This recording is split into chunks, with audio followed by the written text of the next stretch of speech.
Samantha Parker stood before the glass tower of Hayes Industries, her fingers tracing the worn silver bracelet hidden beneath her delivery uniform sleeve. The bracelet had been her father's last gift, engraved with words that had once meant everything to him: truth prevails. Now, 15 years after his death in disgrace, she wondered if her father had been naive or if she had simply forgotten how to believe.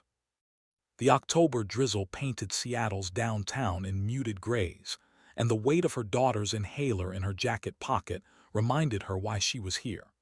Julie was everything: bright, curious, deserving of more than the cramped apartment above Mrs. Chen's laundry in Ballard, deserving of more than a mother who delivered packages for $12 an hour and spent her evenings researching the man who had destroyed their family. Henry Hayes had been thorough in his destruction of Richard Coleman's pharmaceutical company. Too thorough.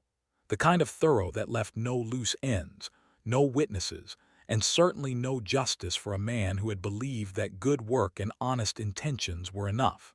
Samantha had learned different lessons from her father's downfall. Sometimes the truth needed help finding its way to the surface. The elevator climbed to the 32nd floor with the smooth efficiency that money could buy. Through the floor-to-ceiling windows, Elliott Bay stretched toward the Olympic Mountains, a view that probably cost more per square foot than she made in a month.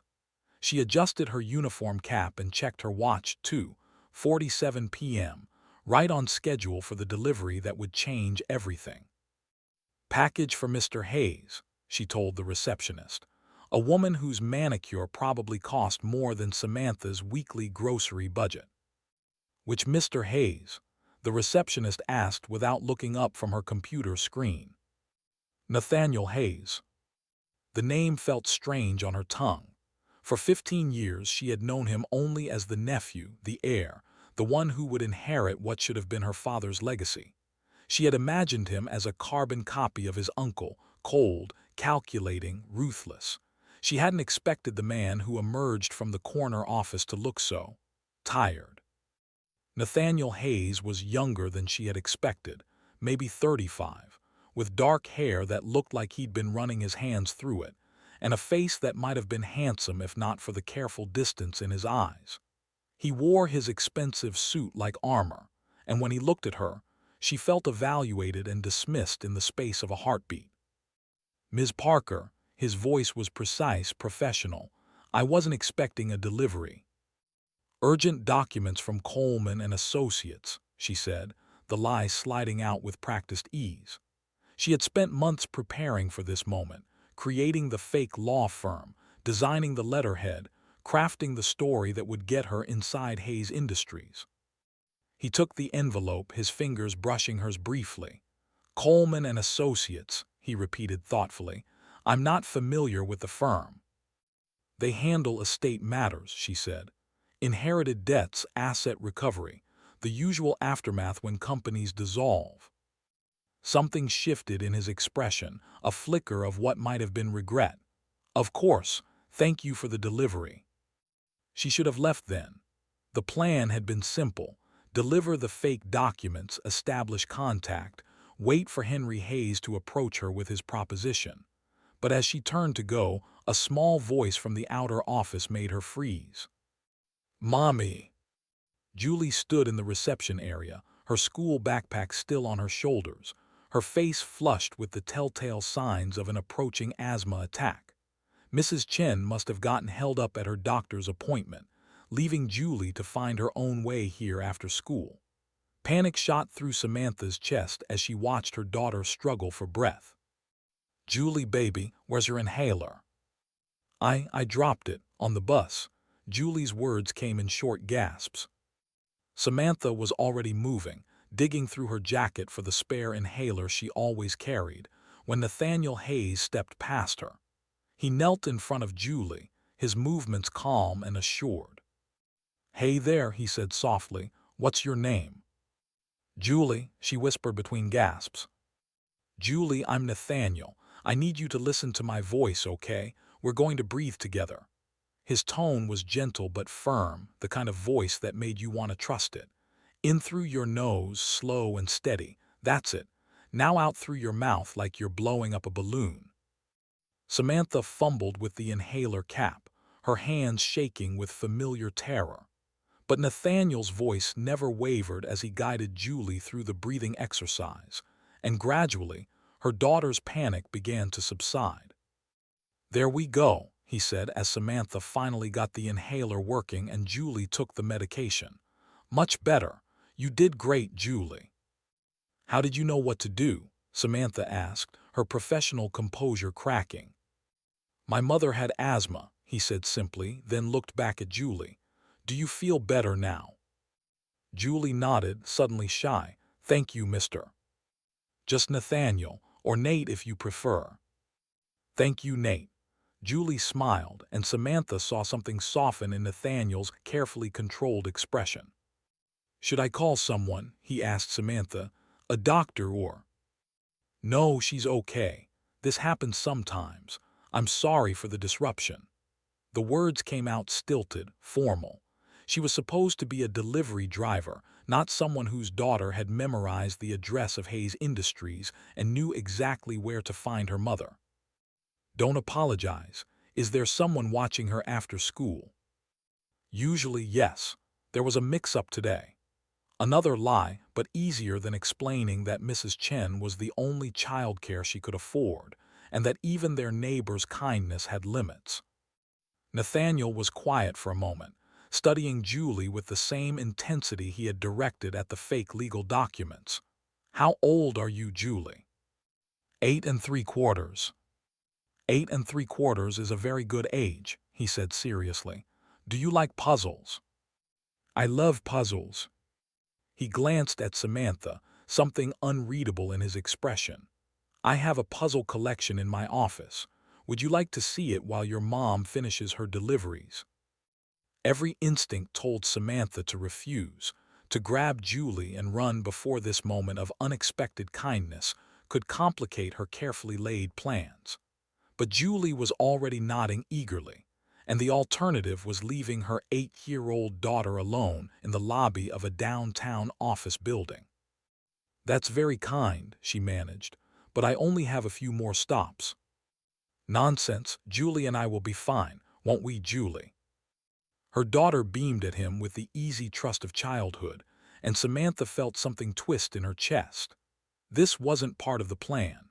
Nathaniel Hayes was supposed to be the enemy, cold and distant like his uncle. He wasn't supposed to know how to calm a child's panic attack or have a puzzle collection or look at her daughter like she mattered. "I'll be back in an hour," she said. "We'll be here." As the elevator doors closed, Samantha caught a glimpse of Nathaniel showing Julie something on his desk, her daughter's laughter carrying through the glass walls. She pressed her back against the elevator wall and closed her eyes, her fingers finding the bracelet again. Truth prevails, her father had believed. But looking at the man who had just shown her daughter more kindness than most strangers would, Samantha wondered if the truth was more complicated than she had been telling herself for 15 years. The elevator reached the lobby, and she stepped out into the gray Seattle afternoon, knowing that everything had just changed. Henry Hayes would still make his offer. She was counting on it. But now she would be lying not just to him, but to the man who had treated Julie like she was precious, who had known exactly what to do when panic threatened to steal her daughter's breath. When Nathaniel said he wanted to build a real family someday, Samantha touched the silver bracelet and realized she had just stepped into a game far more dangerous than she had ever imagined. 3 days later, Samantha found herself standing outside Fremont Coffee Company with Julie, both of them dressed in their best clothes, which in their case meant clean jeans and sweaters without holes. Henry Hayes had called that morning with his proposition, just as she had expected. The terms were generous: $50,000 to play the role of Nathaniel's girlfriend for 3 months, plus health insurance for Julie and a college fund that would ensure her daughter never had to worry about student loans. What she hadn't expected was how her stomach twisted when Henry mentioned that Nathaniel had specifically requested to see them again. "Is that him, Mom?" Julie pointed through the coffee shop window where Nathaniel sat at a corner table, looking oddly out of place in his perfectly tailored coat among the mismatched vintage furniture and local art. "Yes, baby, remember what we talked about. Be polite, don't ask for too many things, and if I need my inhaler, tell you right away." Samantha squeezed her daughter's hand. "That's my girl."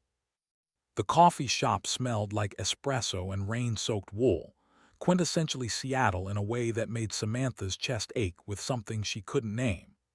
Nathaniel stood as they approached, and she noticed he had traded his business suit for dark jeans and a gray sweater that made his eyes look less guarded. "Julie," he said, and her daughter practically glowed at being remembered.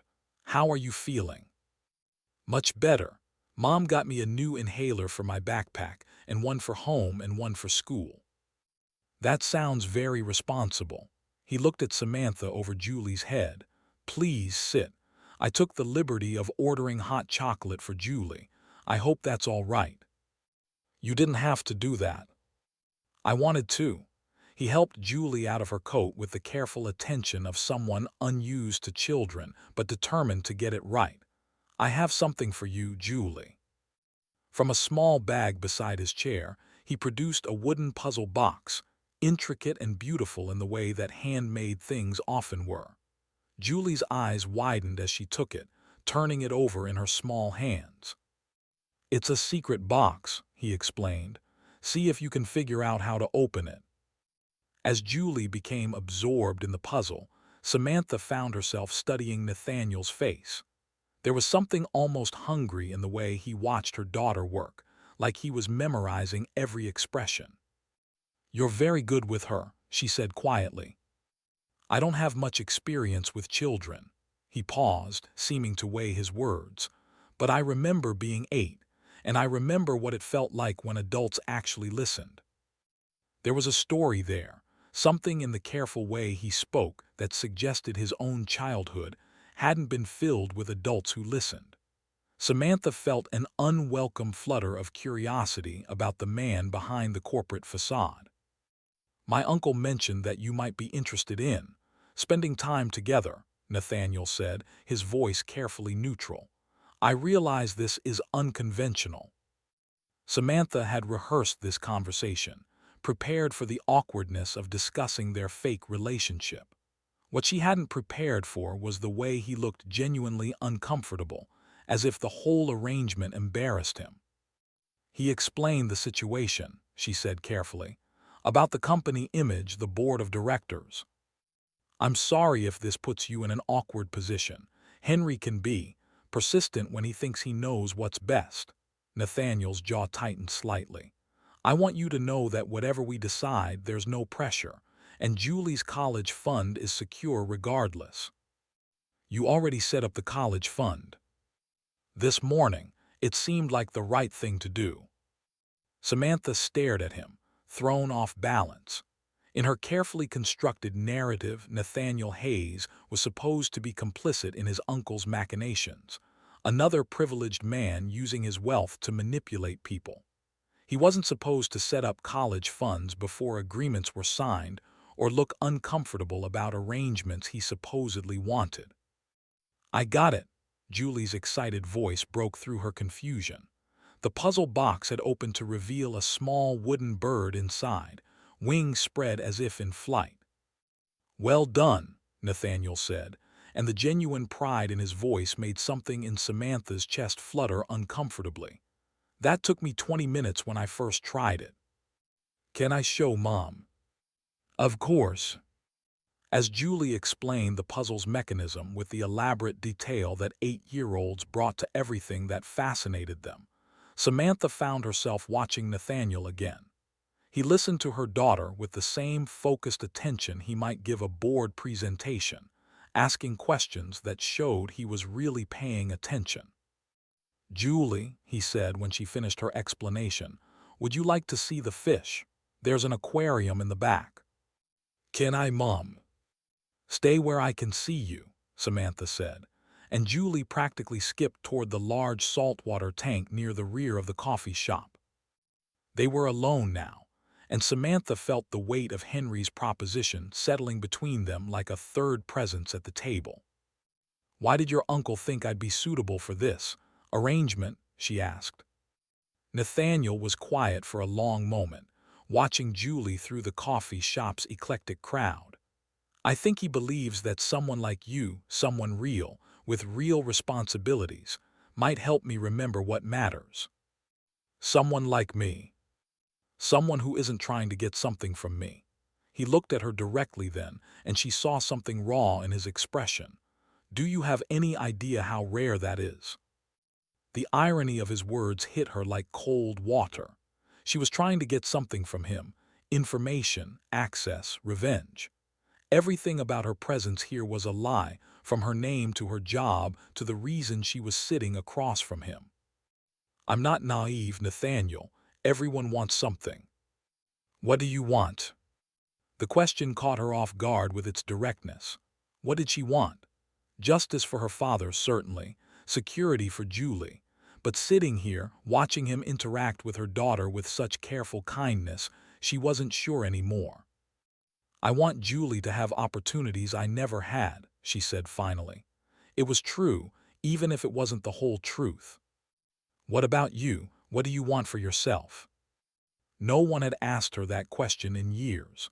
Since her father's death, her entire existence had been about Julie, keeping them afloat, keeping them safe, keeping them together. She had forgotten that she was allowed to want things for herself. I don't know, she admitted. Something shifted in his expression, a recognition that felt dangerous in its intimacy. I understand that feeling. Do you? I've spent so many years doing what was expected, what was necessary, that I'm not sure I remember what I actually want. He paused, seeming to surprise himself with the admission. Except when I'm with Julie, I remember what it felt like to be curious about things, to find joy in small discoveries. The flutter in her chest intensified. This wasn't the conversation she was supposed to be having with him. She was supposed to be gathering intelligence, looking for weaknesses, finding ways to get closer to Henry Hayes. She wasn't supposed to be connecting with Nathaniel on any real level. She has that effect on people, she said, trying to steer the conversation back to safer ground. She gets it from you. What do you mean? The way you look at the world, like you're seeing possibilities other people miss. He leaned forward slightly. When you delivered those documents, you noticed things about the office layout, the security protocols, the way people interacted. Most delivery drivers just want to drop off their packages and leave. Samantha's blood chilled. Had she been that obvious in her surveillance? I'm naturally observant. It's more than that. You have an intelligent way of looking at problems. Henry mentioned that you asked very specific questions about the arrangement, questions that showed you understand the business implications. She had to be more careful. Her knowledge of corporate structures and financial law was going to give her away if she wasn't more thoughtful about how she presented herself. I read a lot, she said simply. What do you read? Everything. History, business journals, mystery novels, whatever I can get from the library. It was true, and it seemed to satisfy his curiosity. They were interrupted by Julie's return, her face flushed with excitement about the fish she'd seen. There's a little yellow one that keeps swimming upside down, she announced. Is something wrong with him? Some fish just see the world differently, Nathaniel said. That doesn't mean there's anything wrong with them. Julie considered this seriously, then nodded. Like how I see letters backwards sometimes, but I'm still smart. Exactly like that. Samantha felt something crack open in her chest at the easy way he validated her daughter's struggles with dyslexia, the way he made it sound like a difference rather than a deficit. They talked for another hour, the conversation meandering from Julie's school to Nathaniel's travels to Samantha's favorite books.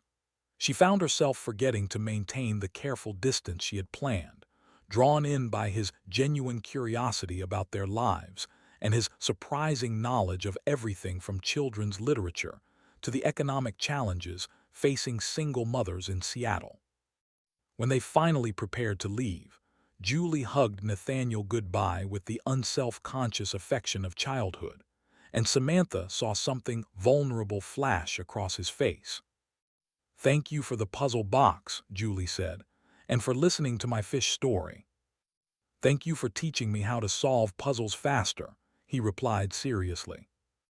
In the coffee shop doorway, with Seattle's late afternoon light casting long shadows across the sidewalk, Nathaniel looked at Samantha with an expression she couldn't quite read.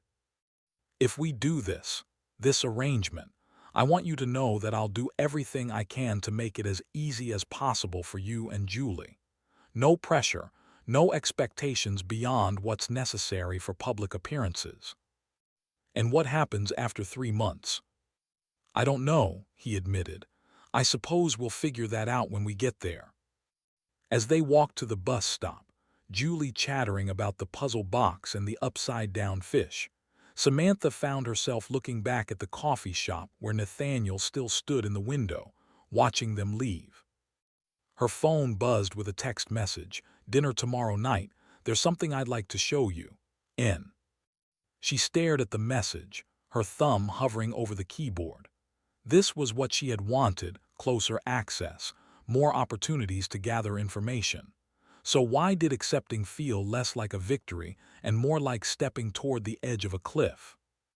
"Yes," she typed back, "Julie and I would like that." 3 dots appeared immediately then. "Just you, if that's all right. I thought we should have a chance to talk without an audience." Samantha's heart did something complicated in her chest. A dinner alone with Nathaniel Hayes, exactly the kind of opportunity she had been hopping for. So why did it feel like the most dangerous thing she could possibly agree to? As the bus pulled up and Julie climbed aboard, still clutching her puzzle box, Samantha caught her reflection in the window. For just a moment, she looked like a woman who had been asked on a date by someone who interested her, rather than someone executing a carefully planned deception. 7 o'clock, she typed. "I'll pick you up at 6:30. Wear something warm. I want to show you my favorite place in the city." The bus doors closed, and as they pulled away from the curb, Samantha saw Nathaniel walking toward his car, his hands in his pockets and his head bent against the drizzle that had begun to fall. "Mom," Julie's voice was thoughtful, "I like Nate. He doesn't talk to me like I'm little." "I noticed that. Are you going to marry him?" The question came out of nowhere, and Samantha nearly choked on her own breath. "What, Julie, we barely know him." "But you like him, I can tell." "How can you tell?" Julie shrugged with the wisdom of 8 years. "You smile different when you look at him, like you forgot to be worried for a minute." Samantha stared at her daughter, wondering when she had become so perceptive, wondering what other secrets her face had been giving away. "It's complicated, baby." "Most good things are," Julie said matter-of-factly, then returned her attention to the puzzle box. Outside the bus window, Seattle blurred past in shades of gray and green, and Samantha touched the silver bracelet beneath her sleeve. Tomorrow night, she would have dinner with Nathaniel Hayes and continue the deception that was supposed to bring her family justice. But as the bus carried them home through the darkening city, she couldn't shake the feeling that she was the one being deceived. By her own heart, by the possibility that the man she was meant to destroy might be the first person in years to see her as more than just Julie's mother or Richard Coleman's daughter. When Victoria Sterling called her that night, her voice honey-sweet and full of implied threats, Samantha realized that someone else had been watching their coffee shop meeting with considerable interest. Nathaniel's favorite place in Seattle turned out to be Cary Park, a small viewpoint on Queen Anne Hill that offered a postcard-perfect view of the city skyline. They arrived just as the October sun was setting, painting Elliott Bay in shades of copper and rose gold. The Space Needle stood silhouetted against the darkening sky, and in the distance, Mount Rainier caught the last light like a promise. "I come here when I need to remember why I stay," he said, settling beside her on the park bench he'd brought blankets for. "The city looks manageable from up here, Like all the problems have solutions. Samantha pulled her coat tighter against the evening chill, trying to ignore how right it felt to sit beside him watching the lights flicker on across the water. Is that why you need managing? The problems. Sometimes I think the problems are managing me. There was something in his voice that made her look at him more carefully. In the growing twilight, with his guard down and his expensive clothes replaced by jeans and a worn leather jacket, he looked younger, more uncertain. "Henry called me today," she said, testing the waters. "He seems very invested in our arrangement." Nathaniel's jaw tightened almost imperceptibly. "My uncle has strong opinions about how I should live my life." "And you let him." "It's complicated." He was quiet for a moment, watching a ferry make its way across the darkening sound. "When I was 16, my mother left. Just packed a bag one day and disappeared. Henry stepped in, took care of everything, my education, the company, my future. I owe him a lot." "That doesn't mean you owe him your life." "Doesn't it?" The question came out sharper than he'd intended, and she saw him pull back, reassemble his careful composure. "I'm sorry. I don't usually talk about family matters." But she had heard the crack in his voice, the echo of a 16-year-old boy trying to understand why his mother had chosen to leave rather than stay and fight for him. It was a wound that hadn't healed, and she recognized it because she carried a similar one. The daughter who couldn't save her father from disgrace and ruin. "Sometimes the people who take care of us don't know how to let us take care of ourselves," she said carefully. He looked at her then, something shifting in his expression. "Is that what happened with Julie's father?" The question caught her off guard. In all her preparation for this deception, she had crafted a story about Julie's father, a brief relationship, an irresponsible man who'd left when things got difficult. It was believable, common enough not to raise suspicions. But sitting here with Nathaniel, the lie felt heavier than usual. He wasn't ready to be a parent, she said, which was true enough. The man she'd briefly dated 8 years ago hadn't been ready for anything serious, let alone a child. Some people aren't built for the long term. And some people don't get the choice. There was something in the way he said it that made her think he wasn't just talking about absent fathers. "What do you mean?" "Henry's been pushing me to marry for years. He has candidates, suitable women from appropriate families who understand that marriage is a business arrangement as much as a personal one." Nathaniel's hands were restless, adjusting his watch, straightening his jacket. "He thinks love is a luxury that CEOs can't afford." "Do you believe that?" "I used to." He was looking at her again, and she felt something dangerous flutter in her chest. "Before I met someone who rearranges puzzle pieces while she thinks, who notices everything but pretends she doesn't, who raises a daughter who sees fish swimming upside down and calls it different instead of wrong." The flutter became a full-scale rebellion in her ribcage. This wasn't supposed to happen. She wasn't supposed to matter to him, and he certainly wasn't supposed to matter to her. This was reconnaissance, intelligence gathering, a means to an end. It wasn't supposed to feel like sitting on a hillside with someone who might actually see her. "Nathaniel," she started, but he was already reaching into his jacket pocket. "I have something for you," he said, producing a small velvet box that made her heart stop entirely. "What is that?" "A prop." But his smile was rueful as he opened it to reveal a simple but elegant ring, a single diamond set in platinum. "Henry insisted that if we're going to convince the board that we're serious, we need to make it look official." "You want me to wear an engagement ring?"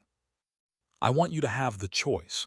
If wearing it makes you uncomfortable, we'll find another way." He was watching her face carefully.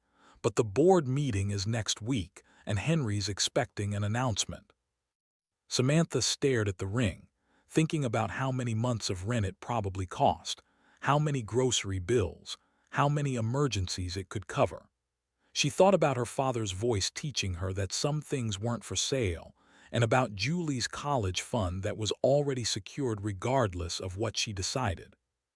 She thought about the documents hidden in her apartment, financial records she'd slowly been piecing together, emails she'd recovered from her father's old computer, evidence that might finally prove Henry Hayes had destroyed Richard Coleman through fraud and manipulation. Evidence that was still incomplete, still not quite enough to ensure justice. If I wear this, what exactly am I agreeing to? Public appearances, a few company events, dinners where board members can meet the woman who's supposedly civilizing me. His tone was carefully neutral. Henry wants to announce our engagement at the company Christmas party next month. And after Christmas? I don't know. The honesty in his voice was almost worse than a lie would have been. I know this isn't fair to you, asking you to pretend something that isn't real, but I also know that if I don't give Henry what he wants, he'll find other ways to control my life, and those ways might be less pleasant for everyone involved. There was something in the way he said it that made her look at him more sharply. What do you mean? Nathaniel was quiet for a long moment, his gaze fixed on the city lights below. Henry doesn't just run Hayes Industries. He has connections, influence. When people oppose him, bad things tend to happen to their businesses, their reputations, their families. The implication hung in the air between them like a threat, and Samantha felt something cold settle in her stomach. This wasn't just about corporate image or board approval.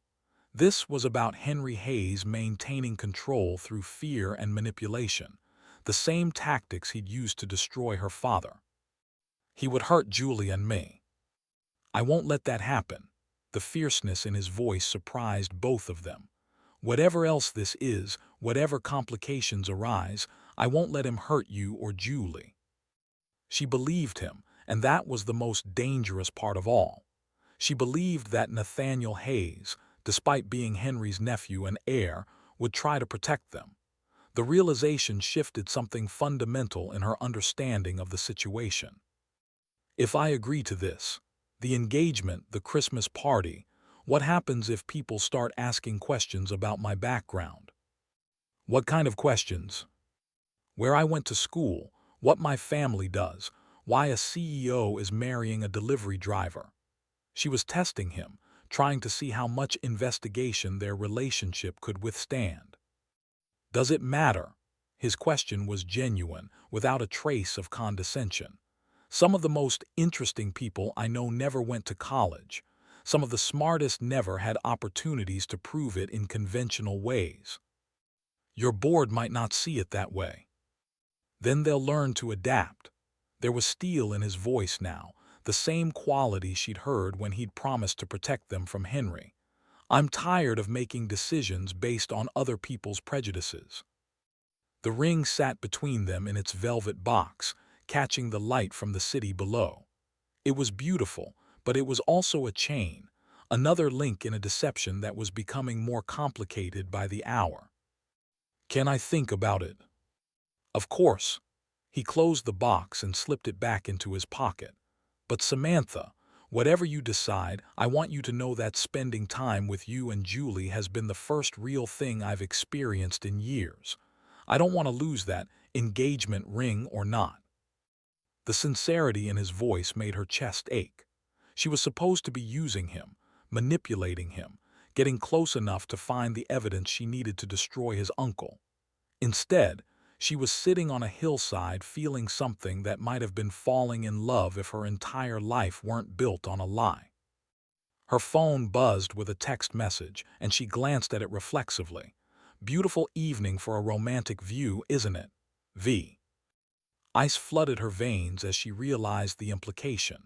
Someone was watching them. Someone who knew exactly where they were and what they were doing. Everything okay? Nathaniel noticed her sudden tension. Fine, she lied, slipping the phone back into her pocket. Just Mrs. Chen checking on Julie. But it wasn't fine. Victoria Sterling, and she was certain now that's who the mysterious V was, had been watching them, following them, gathering information. Which meant her deception was already compromised, her plan already in danger. "We should probably head back," she said, standing up from the bench. "Julie will be wondering where I am." Of course, but she could see the disappointment in his eyes, the way he'd thought they were having a moment of genuine connection before she'd suddenly pulled away. The drive back to Ballard was quiet, filled with the weight of things unsaid. When he pulled up outside Mrs. Chen's building, with its peeling paint and small front garden overgrown with late-season roses, the contrast between their worlds felt starker than ever. "Thank you for dinner," she said, not mentioning that they'd been too absorbed in conversation to eat more than a few bites of the sandwiches he'd brought. "And for showing me your favorite place. Thank you for sharing it with me." He hesitated, his hand still on the steering wheel. "Samantha, whatever you're worried about, whatever made you pull away up there, we can figure it out together. You don't have to carry everything alone." The kindness in his voice nearly undid her. She wanted to tell him everything, about her real identity, about her father, about the evidence she was collecting against Henry. She wanted to trust him with the truth and see if they could build something real on an honest foundation. Instead, she got out of the car and walked toward the building, knowing that Victoria Sterling was probably still watching, still gathering ammunition to use against them both. Upstairs, Julie was already in bed, the puzzle box on her nightstand next to a drawing she'd made of three people standing together under a sky full of stars. Mrs. Chen sat in the living room, her weathered hands folded over a cup of tea. "How was your evening, dear?" "Complicated," Samantha said, sinking into the chair across from her. "The best ones usually are." Mrs. Chen's knowing smile suggested she understood more than she was saying. "That young man seems very taken with you." "It's not what you think." "Isn't it?" Mrs. Chen tilted her head, studying Samantha with the sharp eyes of someone who had survived 8 decades by paying attention. "I've seen how you look at him, how Julie talks about him. Sometimes the heart knows things before the mind catches up." "My heart doesn't have the luxury of knowing things," Samantha said, touching the bracelet under her sleeve. "Some of us have responsibilities that matter more than feelings." "Responsibility and love aren't mutually exclusive, child. Your father knew that." The mention of her father made Samantha look up sharply. Mrs. Chen had never talked about knowing Richard Coleman, had always maintained the polite fiction that she was simply a kind neighbor helping a struggling single mother. "What do you know about my father?" Mrs. Chen was quiet for a long moment, her tea growing cold in her hands. "I know that he was a good man who trusted the wrong people. I know that his daughter has inherited his sense of justice, but not his faith in the system." She looked directly at Samantha then. "And I know that sometimes the best way to honor the dead is to choose life over revenge." "What if revenge and justice are the same thing?" "Then you'd better be very sure about the difference between your enemies and your friends." That night, Samantha lay awake staring at the ceiling, thinking about engagement rings and city lights, and the way Nathaniel had looked when he'd talked about wanting something real. She thought about Victoria Sterling watching them from the shadows, about Henry Hayes and his threats, about her father's bracelet and the weight of secrets that seemed to grow heavier each day. Sometime after midnight, she made a decision that would change everything. She would wear Nathaniel's ring and play the part of his fiancée. She would attend the Christmas party and smile for the cameras and let Henry Hayes think he was winning. But she would also accelerate her investigation, push harder for the evidence she needed, take greater risks to get closer to the truth. Because Mrs. Chen was right about one thing, she needed to be very sure about the difference between her enemies and her friends. And despite everything logical and reasonable, despite every warning bell going off in her head, she was beginning to suspect that Nathaniel Hayes might be the latter. As she finally drifted off to sleep, her last conscious thought was of Victoria Sterling's text message and the growing certainty that her carefully laid plans were about to collide with forces beyond her control. The Hayes Industries Christmas party was supposed to be Samantha's moment of triumph. 2 months of careful investigation had finally yielded what she needed: bank records showing suspicious transfers, email chains discussing the Coleman problem, and most damaging of all, a recorded conversation between Henry Hayes and a business associate discussing how to neutralize threats to market position through strategic character assassination. She stood in the bathroom of the Fairmont Olympic Hotel, staring at her reflection in the gilt-edged mirror. The emerald green dress Nathaniel had sent, something beautiful for a beautiful woman, his note had read, fit perfectly, transforming her from struggling single mother into someone who might actually belong at a society event. The engagement ring caught the light as she touched up her lipstick, and for a moment she almost forgot it was all pretense. The evidence was hidden in her clutch, along with a small recording device. Tonight, she would get Henry Hayes to incriminate himself further, then expose everything. Justice for her father, security for Julie, and an end to the deception that was slowly tearing her apart. What she hadn't expected was how much it would hurt to betray Nathaniel in the process. "Are you ready for this?" she whispered to her reflection, fingering the silver bracelet beneath her dress sleeve. Truth prevails. Tonight it finally would.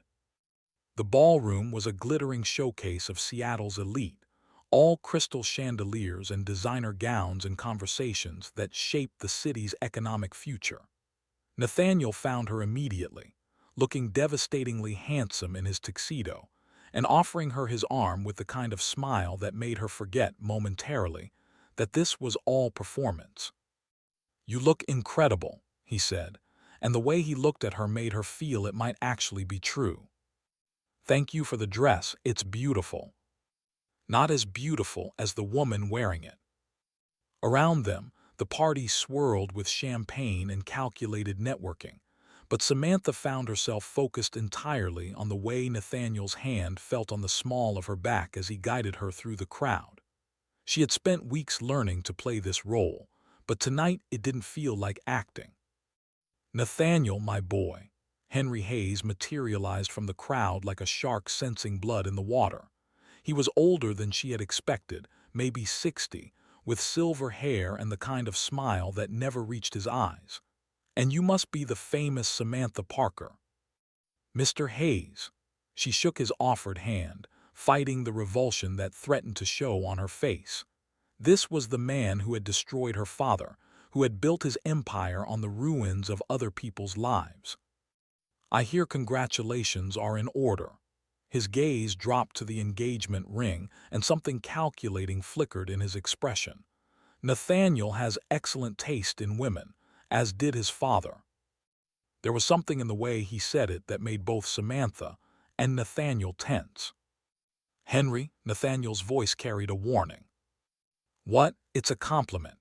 Your mother was also beautiful, charming, good at making people believe what she wanted them to believe." The barb hit its target. Samantha felt Nathaniel's hand tighten against her back, saw the careful composure slip for just a moment to reveal old pain underneath. "If you'll excuse us," Nathaniel said coldly, "I promised to introduce Samantha to the board members." But Henry wasn't finished. "Of course, though I do hope Miss Parker understands the responsibilities that come with being part of this family. We have a reputation to maintain." "What kind of responsibilities?" Samantha asked, her voice perfectly calm despite the rage building in her chest. "Discretion, loyalty, understanding that some things are more important than personal feelings." Henry's smile was razor-sharp. "I'm sure you understand, being a mother yourself. Sometimes we have to make sacrifices for the greater good." The threat was subtle but unmistakable. Nathaniel started to respond, but Samantha touched his arm gently. "I understand perfectly, Mr. Hayes. Family loyalty is very important to me. I would do anything to protect the people I love." Something shifted in Henry's expression, a flicker of uncertainty. "I'm sure you would." As they moved away through the crowd, Nathaniel was unusually quiet. "I'm sorry about that. Henry can be controlling, manipulative, threatening." Samantha kept her voice light, but she could see the tension in Nathaniel's shoulders. All of the above. He stopped near the floor-to-ceiling windows that overlooked Elliott Bay, the city lights reflecting on the dark water like fallen stars. Sometimes I think he sees everyone as either an asset or a threat. There's no middle ground. Which one am I? Nathaniel looked at her then, really looked, and she saw something raw and honest in his expression. I don't think he's decided yet, but I know which one I hope you choose to be. The words hit her like a physical blow. He was asking her to choose him, to choose them, to make this pretense into something real. And the terrible truth was that she wanted to. Despite everything, the lies, the investigation, the weight of her father's death, she wanted to choose Nathaniel Hayes and the life they might build together. Nathaniel, there's something I need to tell you. Well, if it isn't the happy couple. They turned to find a stunning woman approaching them, all sharp angles and predatory grace in a dress that probably cost more than Samantha made in 6 months. This had to be Victoria Sterling, though she looked nothing like the business rival Samantha had imagined. Victoria, Nathaniel's voice was carefully neutral. I didn't know you'd be here tonight. Hayes Industries and Sterling Enterprises have so much history together. I wouldn't dream of missing your engagement announcement. Victoria's smile was perfect and cold as winter. Though I have to admit, I was surprised by your choice of fiancé. Surprised? Samantha kept her voice level, but every instinct was screaming danger. Well, you're not exactly what one would expect for someone of Nathaniel's position. But then, love makes us all do unexpected things, doesn't it? The words were polite enough, but the malice underneath was unmistakable. Victoria Sterling knew something, and she was enjoying the power it gave her. If you'll excuse us, Nathaniel said, his protective instincts clearly triggered by Victoria's tone. Of course, but Samantha, dear, we should talk sometime soon. I think we might have some mutual interests to discuss. As Victoria glided away into the crowd, Samantha felt the walls of her carefully constructed deception beginning to crumble around her. What was that about? Nathaniel asked. I have no idea, but she did, and the knowledge sat in her stomach like lead. Victoria Sterling knew who she really was, knew about her investigation, knew enough to destroy everything. The rest of the evening passed in a blur of introductions and small talk, but Samantha could barely focus. She was hyper-aware of Victoria across the room, always watching, always smiling that knowing smile. When Henry finally called for attention to announce the engagement, Samantha felt like she was sleepwalking through someone else's life. Ladies and gentlemen, Henry's voice carried across the ballroom with practiced authority. Tonight, I'm delighted to share wonderful news about the future of Hayes Industries and our family. My nephew Nathaniel has found love with a remarkable young woman. The words washed over her as she stood beside Nathaniel, playing her part perfectly while her world collapsed in slow motion. The applause, the congratulations, the champagne toasts, all of it felt surreal, like watching herself from outside her body. It was only later, after most of the guests had gone home, and she was collecting her coat from the hotel's coat check, that Victoria made her move. Such a lovely evening, don't you think, Miss Coleman? The name hit Samantha like ice water. She turned slowly, her face a careful mask of confusion. I'm sorry, I think you have me confused with someone else. Do I? Because I've been doing some fascinating research into your background, or should I say your father's background. Victoria's smile was triumphant now, all pretense of politeness dropped. Richard Coleman, such a tragic story, brilliant pharmaceutical researcher, devoted father destroyed by corporate espionage and fraud. Ring any bells? Samantha's hand moved instinctively to the bracelet under her sleeve, and Victoria's eyes tracked the movement with satisfaction. I thought that might get your attention. Beautiful piece, by the way. Your father had excellent taste in jewelry, even if he was terrible at reading people. What do you want? What I've always wanted, Hayes Industries, and you, my dear, are going to help me get it." "I don't know what you're talking about." Victoria laughed, a sound like breaking glass. "Please. You've spent months investigating Henry Hayes, gathering evidence of his role in your father's downfall. Very thorough work, I have to say. Those bank records you copied from his office were particularly damning." Samantha felt the blood drain from her face. "How do you know about your little spy games? I've been watching you since the day you walked into Hayes Industries with that pathetic delivery driver disguise. Did you really think you could infiltrate one of Seattle's most powerful families without someone noticing? If you knew, why didn't you?" "Stop you? Why would I? You've been doing excellent work gathering evidence against Henry Hayes, evidence that I can use to destroy him and take control of his company." Victoria stepped closer, her voice dropping to a whisper. "The only question now is whether you're going to cooperate willingly, or whether I'll have to share your little deception with Nathaniel." The threat hung in the air between them, and Samantha felt everything she had built, with Nathaniel, with Julie, with herself, crumbling around her. "He cares about you, you know," Victoria continued conversationally. "It would break his heart to learn that the woman he's fallen in love with has been lying to him from day one, that every conversation, every tender moment, every declaration of feeling has been part of an elaborate con game." "It's not," Samantha started, then stopped, because how could she explain that somewhere along the way the pretense had become real, that she had fallen in love with the man she was supposed to be using? "Not what? Not a lie, please. You've been playing a part so long you've started to believe your own performance." Victoria's eyes glittered with malicious amusement. "But performance is all it is, isn't it? Poor Nathaniel, thinking he's finally found someone who loves him for himself rather than his money." "I do love him." The words slipped out before Samantha could stop them, raw and honest and completely devastating in their truth. Victoria's smile widened. How deliciously tragic. The little gold digger falls for her mark. But love doesn't change the facts, does it? You're still the daughter of a man Henry Hayes destroyed. You're still here under false pretenses, gathering evidence for a revenge plot. And Nathaniel is still the heir to the empire built on your father's grave.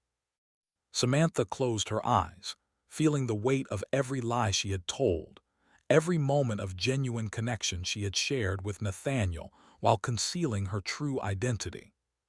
"Here's what's going to happen," Victoria continued. "You're going to give me everything you've collected on Henry Hayes, all of it, and in exchange, I'll give you enough additional evidence to destroy him completely. Everyone wins, you get your revenge, I get my company, and poor Nathaniel gets to keep his illusions about true love. And if I refuse, then I tell Nathaniel exactly who you are and why you're really here. I show him the fake documents you used to get into the building, the surveillance photos of you going through Henry's office, the recordings you've made of private conversations." Victoria's smile was sharp as a blade. "How do you think he'll react when he realizes that every 'I love you' was calculated manipulation?" Samantha thought about Nathaniel's face when he talked about his mother leaving, about people who pretended to care, and then disappeared when it suited them. She thought about the way he looked at Julie, the college fund he'd set up without being asked, the ring he'd given her with such careful hope. She thought about what it would do to him to learn that she was just another person who had betrayed his trust for personal gain. "I need time to think." "You have until tomorrow night. Meet me at the Marina, Pier 70 at midnight. Come alone and bring everything." Victoria turned to go, then paused. "Oh, and Samantha, don't even think about running. I have people watching you and that precious daughter of yours. It would be such a shame if something happened to her while you were trying to be heroic." The threat to Julie cut through Samantha like a knife, and she watched Victoria disappear into the night with the sick certainty that she was trapped completely. She found Nathaniel waiting by his car, his face creased with concern. "There you are. I was starting to worry. Everything all right?" She looked at him, really looked, taking in the way his eyes softened when he saw her, the smile that was just for her, the careful way he helped her into the car like she was something precious that might break. "Everything's fine," she lied, and felt another piece of her heart crack apart. The drive back to Ballard was quiet, both of them lost in their own thoughts. When he walked her to the door of Mrs. Chen's building, Nathaniel paused on the doorstep. "Tonight was perfect," he said softly.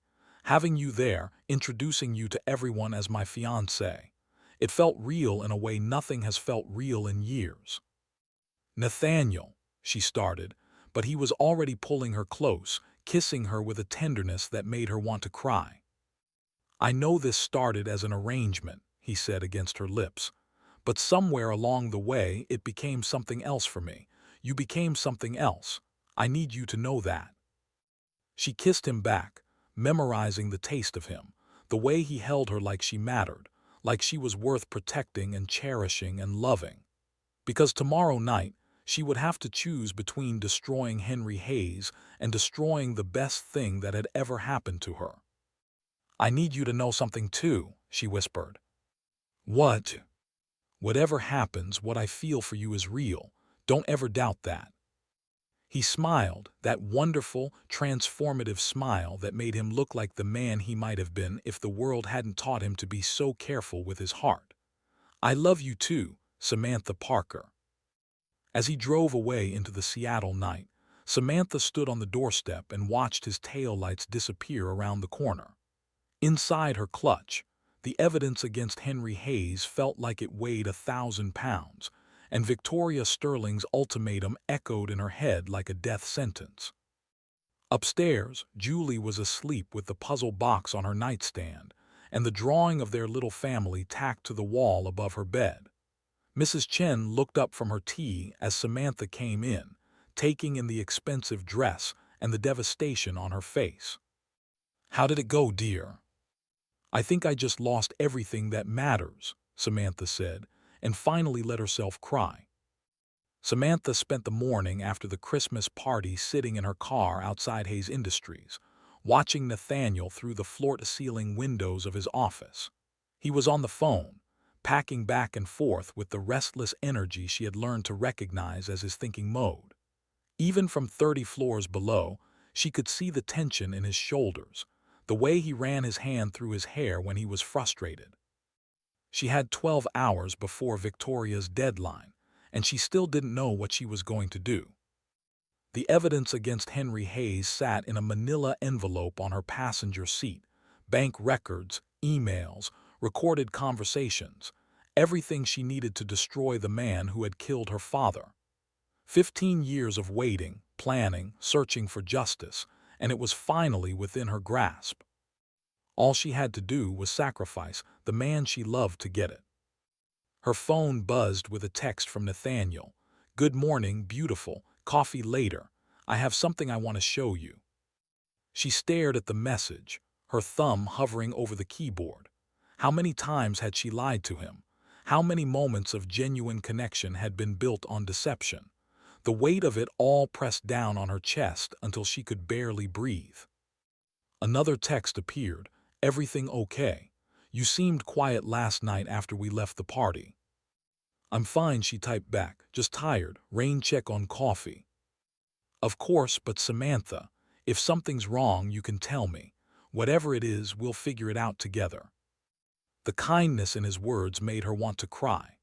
Even now, even when she was preparing to choose between betraying him or abandoning her quest for justice, he was offering to help her carry whatever burden she was facing. She turned off her phone and drove to Green Lake, needing to think somewhere that didn't carry the weight of memory or deception. The morning was gray and drizzling, typical Seattle December, whether that matched her mood perfectly. She found a bench overlooking the water and sat there for a long time, watching the ducks and the joggers and the city continuing its life around her personal crisis. "You look like someone carrying the weight of the world." Samantha looked up to find Mrs. Chen approaching with an umbrella and a thermos that probably contained tea.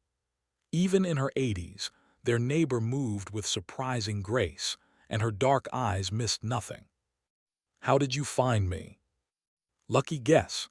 This is where I came when your father died, and I didn't know how to tell you that good people don't always win." Mrs. Chen settled beside her on the bench, offering her a cup of steaming tea. "Want to talk about it?"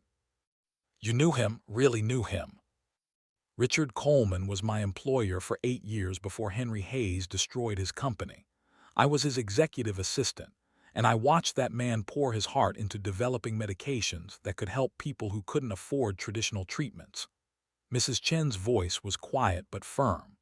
"I also watched Henry Hayes systematically steal his research, bribe his investors, and spread rumors about his mental health until no one in the industry would work with him." The confirmation of what Samantha had always suspected hit her like a physical blow. "Why didn't you ever tell me?" "Because you were grieving, and then you were struggling to raise Julie alone, and I thought perhaps it was better to let the past stay buried." Mrs. Chen studied Samantha's face carefully. "But you didn't let it stay buried, did you?" "I've been investigating Henry Hayes for 3 years. I have evidence, real evidence, that could destroy him.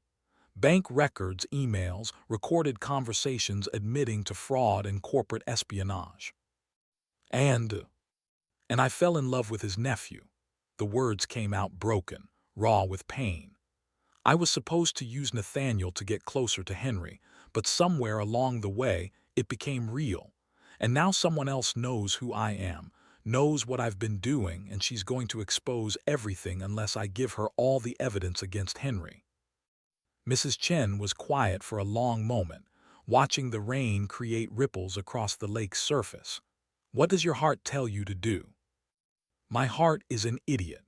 My heart wants to trust Nathaniel with the truth and hope that love is enough to overcome the fact that I've been lying to him for months." "And what does your head tell you?" "My head says that men like Nathaniel Hayes don't forgive deception, no matter how pure the motives. My head says that if I tell him the truth, I'll lose him anyway, and I'll have sacrificed my father's justice for nothing." "Your head is wrong." Samantha looked at her in surprise. Mrs. Chen was watching her with the kind of steady certainty that came from 8 decades of watching people make hard choices. "How can you be so sure?" "Because I've seen how that young man looks at you. I've seen how he is with Julie, how he treats people he thinks no one is watching. He's not his uncle, Samantha. The sins of Henry Hayes are not his to carry. But the company is. Everything Henry built, everything he stole from my father, it's all going to be Nathaniel's someday. And what do you think he would do with it if he knew the truth about how it was built?" The question stopped Samantha cold. She thought about Nathaniel's careful ethics in business, his discomfort with Henry's tactics, the way he had insisted that love and principles didn't have to be mutually exclusive. "You think he would try to make it right?" "I think he would move heaven and earth to make it right, if he knew. The question is whether you trust him enough to give him the chance." Mrs. Chen left her there with a thermos of tea and a head full of possibilities she hadn't let herself consider. Samantha sat by the lake until the afternoon light began to fade, thinking about trust and justice and the difference between revenge and healing. She was still thinking when her phone rang with an unknown number. "Hello?" Samantha Parker, or should I say, Samantha Coleman. The voice was male, professional, unfamiliar. "My name is Detective Ray Morrison with Seattle PD. I wonder if we could meet. I have some information you might find interesting about your father's case." Her blood went cold. "My father's case?" "Richard Coleman's suicide. I was a young officer when it happened, but I never believed the official conclusion. Recently, some new evidence has come to light that suggests your father was murdered." The world tilted sideways. "Murdered?" "I can't discuss details over the phone, but I think you deserve to know the truth about what happened to him. Can we meet tonight?" Samantha's mind raced. Victoria's deadline was in 6 hours, and now a police detective was claiming her father had been murdered. The timing felt too convenient, too coincidental. How did you get my number? From a mutual friend. Victoria Sterling said you might be interested in learning more about your father's death. Ice flooded her veins. This was Victoria's play, another manipulation, another way to control the situation. But what if it wasn't? What if her father really had been murdered and she was finally going to get the answers she had been seeking for 15 years? Where do you want to meet? Pier 70, midnight. Come alone. I can't risk being seen talking to you if there are other people involved in covering this up. The same location Victoria had chosen for their meeting. This was definitely a setup, but for what purpose? To give Victoria more leverage, to eliminate the evidence entirely. Or was it possible that Victoria had uncovered something even more damaging than financial fraud, actual murder? After Detective Morrison hung up, Samantha sat in her car trying to piece together the implications.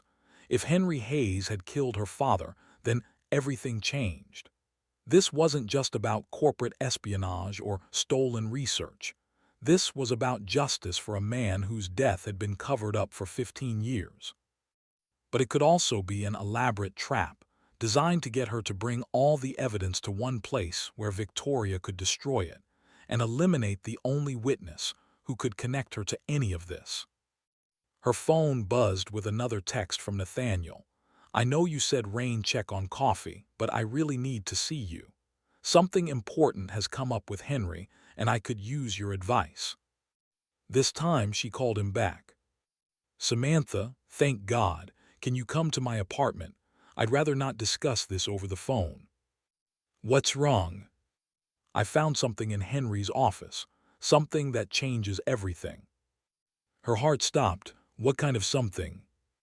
Files about companies he's destroyed, people he's ruined. There's a whole cabinet full of evidence about corporate espionage and fraud going back 20 years. His voice was strained, angry. There's a file on a pharmaceutical company called Coleman Research. The owner committed suicide after Henry destroyed his reputation and stole his work. Samantha gripped the phone so tightly her knuckles went white. Nathaniel. I confronted him about it. He didn't even deny it, just said it was business, that weak people don't deserve to succeed. He talked about that man like he was nothing, like his death was just acceptable collateral damage. She could hear the pain and disgust in his voice, the sound of illusions crumbling in real time. Where are you now? At my apartment. Henry thinks I'm out of town until Monday. I told him I needed time to process what we discussed. But Samantha, I can't be part of this anymore. I can't inherit a company built on other people's destruction. What are you going to do? I don't know. Turn the evidence over to the authorities, I suppose. Try to find the families of the people he hurt and see if there's any way to make amends. His voice broke slightly. I keep thinking about that man, Richard Coleman. He had a family, people who loved him. His death should have meant something more than just another step in Henry's rise to power. Samantha closed her eyes, feeling the weight of 15 years of secrets pressing down on her. This was her moment, her chance to tell Nathaniel the truth and see if love really could overcome deception. Nathaniel, there's something I need to tell you. About Richard Coleman, about why I really took Henry's deal, about who I really am. What do you mean?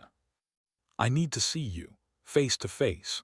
There are things I should have told you from the beginning, but I was scared and angry and I thought I could handle everything alone.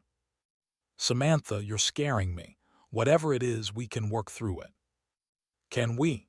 Even if I've been lying to you about fundamental things since the day we met. There was a long pause, and she could almost hear him thinking, trying to understand what she might mean. Yes, he said finally, even then, because I know who you are underneath whatever secrets you think you're carrying. I know your heart, Samantha, and I love what I've seen there. The simple faith in his voice broke something open in her chest. She had spent so long believing that love was conditional, that it could be withdrawn the moment someone discovered your flaws or your past or your mistakes. But Nathaniel was offering her unconditional acceptance before he even knew what he was accepting. "I'll be there in 20 minutes. I'll be waiting." As she drove through the Seattle twilight toward Nathaniel's apartment, Samantha made her choice.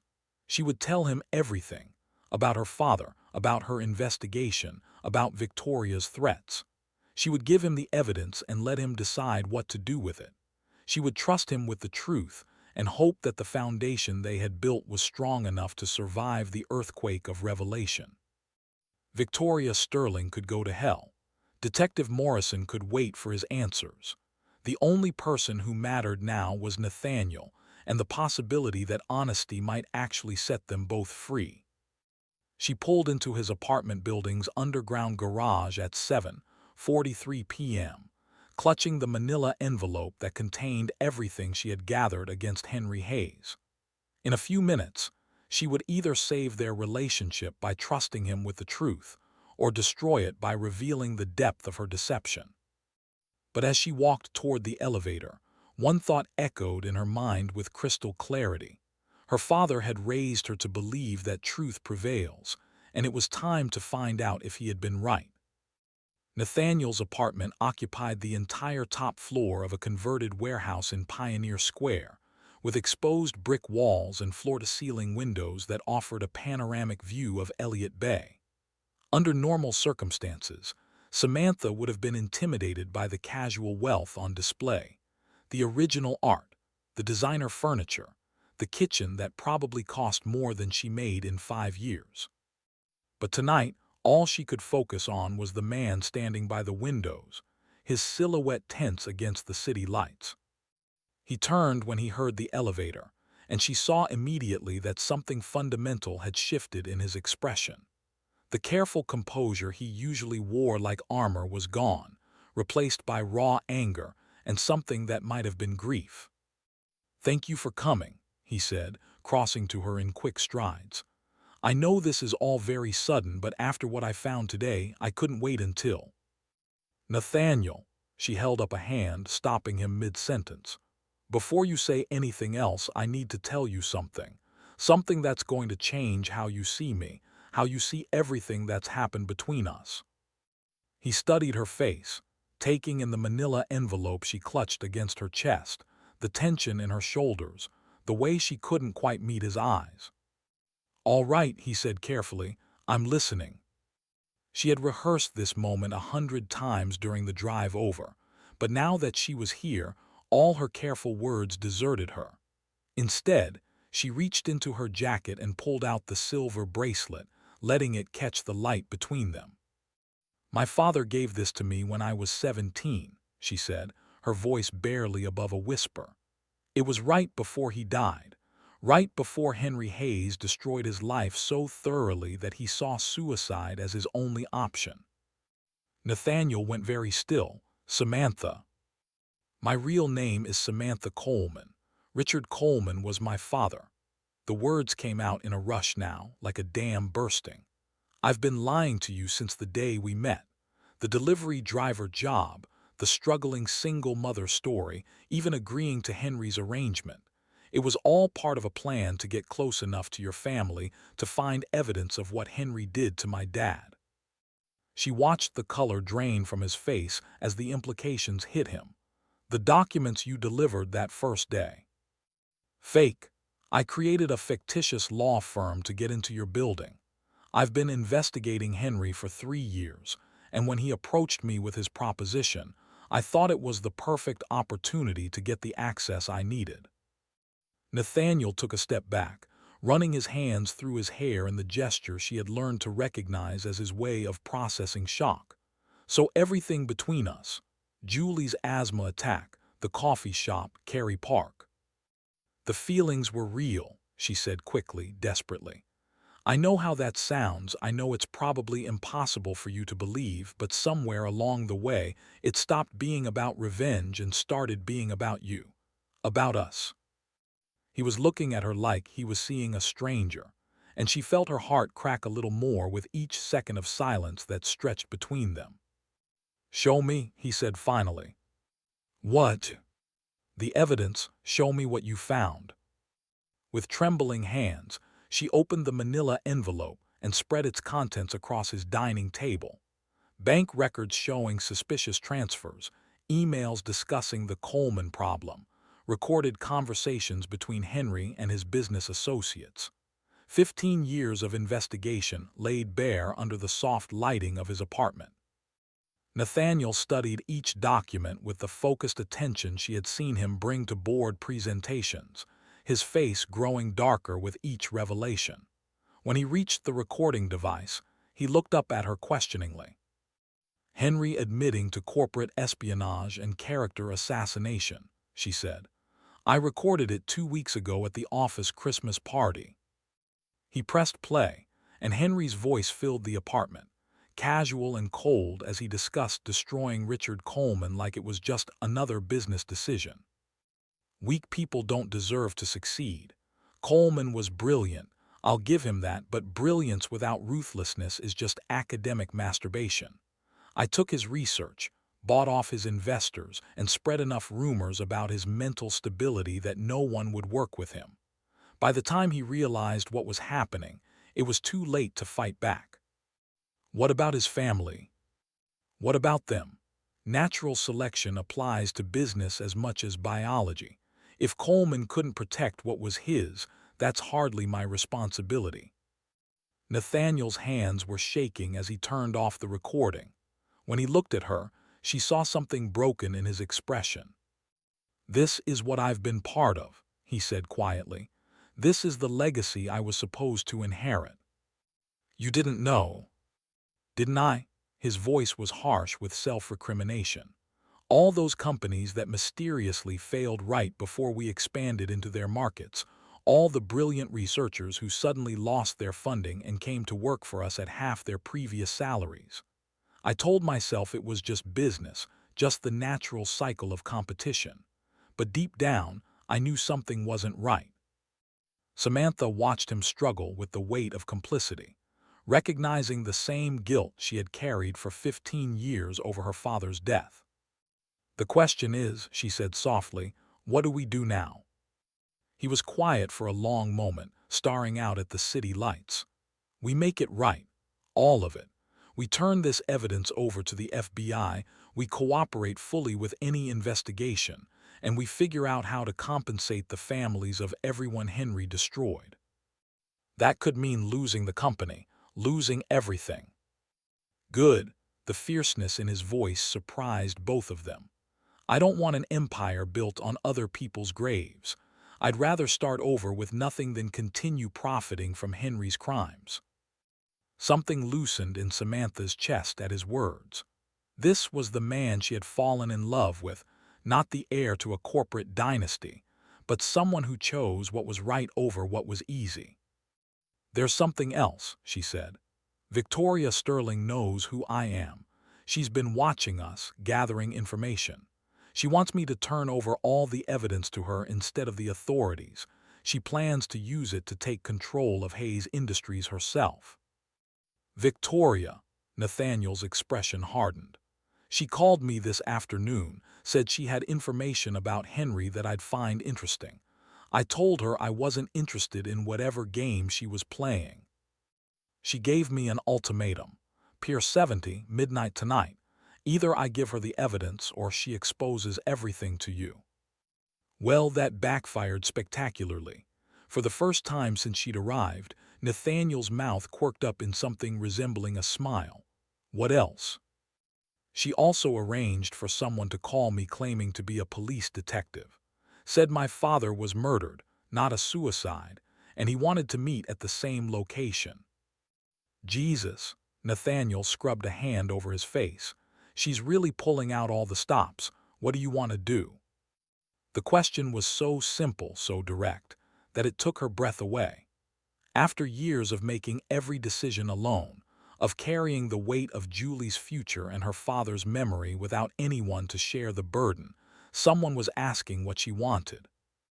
"I want to go to that meeting," she said, "but not to give Victoria the evidence, to end this once and for all. Will you come with me?" "Try to keep me away." They spent the next hour planning their approach, and Samantha marveled at how natural it felt to work with him, to trust his judgment and tactical thinking. When Julie called to say goodnight, Nathaniel insisted on talking to her, listening patiently as she explained a new puzzle she was working on. "Tell her I said the secret to solving any puzzle is looking at it from different angles," he told Samantha when she took the phone back. "She wants to know if you're still going to marry Mommy, even though you found out about the big secret." Samantha's cheeks burned with embarrassment, but Nathaniel just smiled. "Tell her that depends on whether Mommy still wants to marry me after she finds out my big secret." "What big secret?" "That I've been in love with her since our second coffee date, and I've been terrified that someone as amazing as her would realize she could do better than a corporate prince with abandonment issues." The easy way he said it, like it was the most natural thing in the world, made her chest ache with possibility. "I'll tell her you're working on it," Samantha said into the phone, and Julie's delighted laughter carried across the line. At 11:30 p.m., they drove to the waterfront in Nathaniel's car, the evidence secured in a briefcase, backup copies already uploaded to a secure server, and FBI contacts alerted to expect communication in the morning. The December night was clear for once. The Seattle skyline reflected perfectly in the dark water of Elliott Bay. Pier 70 was deserted except for a lone figure waiting at the end of the dock. Victoria Sterling stood silhouetted against the city lights, her expensive coat whipping in the wind off the Sound. "Punctual as always," Victoria called as they approached. "Though I notice you brought company. That wasn't part of our agreement." "The agreement's off," Samantha said, stopping just out of arm's reach. "I'm not giving you anything." Victoria's smile was sharp as a blade. "I thought you might say that, which is why I brought some insurance." She gestured toward the shadows at the base of the pier, where two large men stepped into the light. Between them, looking small and frightened, was Mrs. Chen. "Let her go," Nathaniel said, his voice deadly calm. "She's not part of this." "She is now. See, I did some research into your girlfriend's background, and I discovered that Mrs. Chen knows where all the bodies are buried, so to speak. She was Richard Coleman's assistant. She knows about Henry's crimes, and she's been helping Samantha with her little investigation." Mrs. Chen caught Samantha's eye and shook her head almost imperceptibly, trying to communicate something important. "What do you want?" Samantha asked. "The evidence. All of it. In exchange, your elderly friend goes home unharmed, and I don't release the rather unflattering photos I have of your daughter walking home from school alone." The threat to Julie sent ice through Samantha's veins, but before she could respond, Mrs. Chen spoke up. "You know, Victoria, you really should be more careful about who you trust with your secrets." "Shut up, old woman. Because some of us have been recording everything you've said tonight." Mrs. Chen held up a small device that looked remarkably similar to the one Samantha had used to record Henry. "Kidnapping, extortion, threatening a child. That's going to add considerable time to your sentence."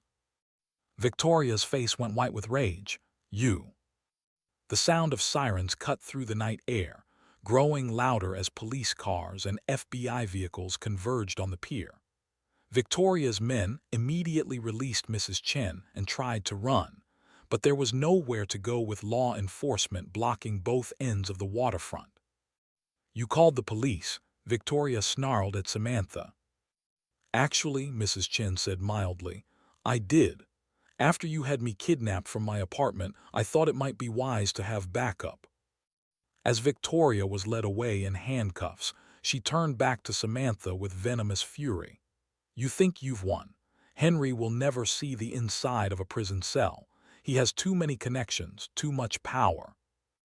"Actually," Nathaniel said quietly, "Henry's already in custody.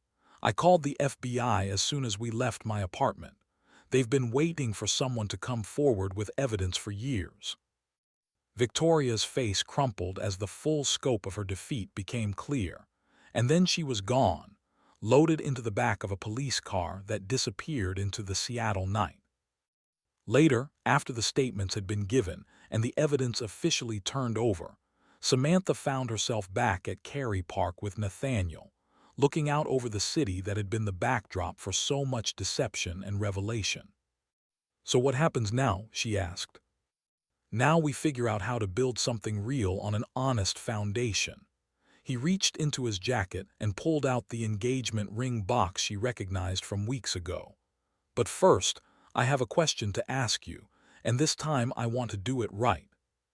"Nathaniel." "Samantha Coleman," he said, dropping to one knee on the damp grass. "Would you do me the honor of becoming my wife? Not for Henry's approval or board satisfaction or any reason except that I love you and want to spend my life making you happy." Through her tears, she could see the city spread out below them, full of lights and possibility and the promise of new beginnings. "Yes," she whispered, then louder, "yes." As he slipped the ring onto her finger, different from the first time, weighted with truth instead of pretense, she thought about her father's bracelet and the words engraved there.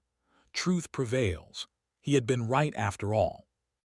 6 months later, they were married in Mrs. Chen's garden, surrounded by flowers and friends, and the kind of joy that comes from choosing love over fear.